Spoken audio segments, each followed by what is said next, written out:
today's video, I'm going to show you how to change your WordPress permalink structure to the month and name format. Updating your permalinks can make your URLs cleaner, easier to read, and more organized for both visitors and search engines. To get started, log into your WordPress dashboard. This is where you manage all your site settings. Once you're inside, look at the menu on the left side and click on Settings. From there, select Permalinks. This will take you to the Permalinks settings page where WordPress lets you control how your URLs are structured. On this page, you will see several predefined permalink options. Find the one labeled month and name.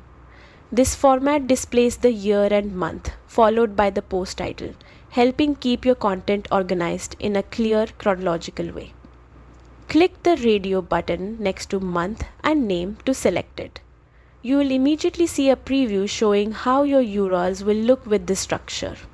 After selecting the option, scroll down to the bottom of the page and click Save Changes. This step is essential as your new permalink structure won't apply unless you save it. And that's it. You've successfully changed your WordPress permalinks to the month and name format. This small adjustment can improve URL clarity, enhance navigation, and support better SEO over time. Thanks for watching and happy blogging.